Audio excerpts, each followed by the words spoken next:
आज आयुक्तांच्या बरोबर चर्चा करण्यासाठी मी आलो। या शहरामध्ये अनेक ठिकाणी रिडेव्हलपमेंटच्या नावाखाली रहिवाशांची फसवणूक झालेली आहे आणि त्याच्यासंबंधी गेल्या 2 वर्षापासून आम्ही पाठपुरावा करत होतो।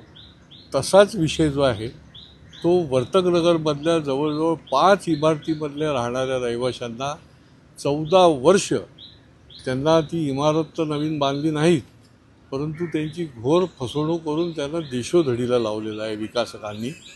म्हाडाच्या इमारती ज्यावेळेला विकासाकरता त्यांनी सोडल्या तर त्यावेळेला त्या विकासकांनी 10-10, 14-14 वर्षे बांधल्या नाही आणि त्याच्यामुळे मी आयुक्तांशी चर्चा केली, संबंधित अधिकाऱ्यांशी चर्चा केली आहे आणि पुढच्या काळामध्ये या विकासकांना न्याय मिळण्यासाठी EOWकडे आर्थिक गुन्हे शाखेकडे या विकासकांच्या विरुद्ध गुन्हे दाखल झाले पाहिजेत अशा प्रकारची त्यांच्याकडे मी मागणी केली आणि ती त्यांनी मान्य केली आहे। कारण की शेकडो रहिवासी जे आहेत यांना म्हणजे इतके ते अशा वाईट अवस्थेमध्ये आहेत की काय करायचं, इमारती बांधली जात नाही आणि ते इमारत सोडायलाही तयार नाही आणि अशा परिस्थितीत त्यांच्यावर जी फसवणूक झाली आहे त्या फसवणुकीचा गुन्हा EOWकडे केला जावा आणि ते त्यांनी मान्य केलं आहे। पुढच्या काळामध्ये या सर्व इमारत क्रमांक 48, 49, 50, 11 या ठिकाणचे जे रहिवासी माझ्याकडे आले होते तर त्यांना न्याय मिळवून देण्यासाठी पुढच्या काळामध्ये देखील मी प्रयत्नशील राहणार आहे। हुक्का पार्लर मुक्त ठाणे ही चळवळ आम्ही 3 वर्षापासून चालू केली।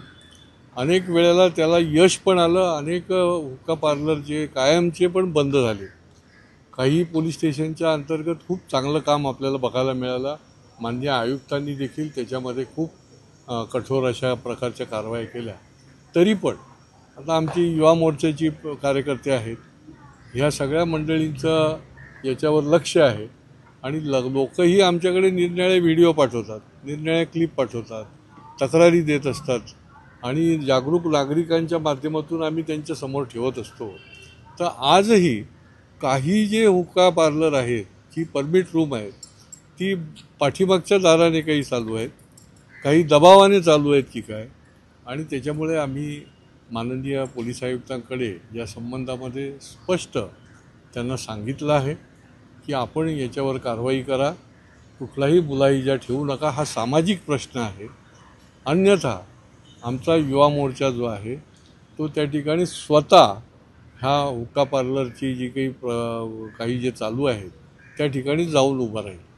दुसरं, आज मी काही क्लिप्ससुद्धा साहेबांकडे दिल्या की ज्या ठिकाणी अशा 8 जागी ओपन काही छोटी जागा आहेत तर रहिवाशांनी आमच्याकडे त्या क्लिप पाठवल्या की त्या ठिकाणी ड्रग्सचा मोठ्या प्रमाणामध्ये तरुणांच्याकडनं सेवन केलं जातं आणि रात्र त्या ठिकाणी बसून हा अड्डा चालतो।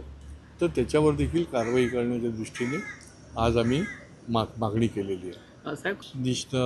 माननीय पोलीस आयुक्तांनी सांगितलं की स्पष्टपणे माननीय मुख्यमंत्र्यांनी विधिमंडळामध्ये निर्देश दिल्याप्रमाणे आम्ही कुठलाही मुलाहिजा पाळणार नाही, ठेवणार नाही, हे आम्ही बंद करण्याकरता निश्चितपणे कटिबद्ध राहू।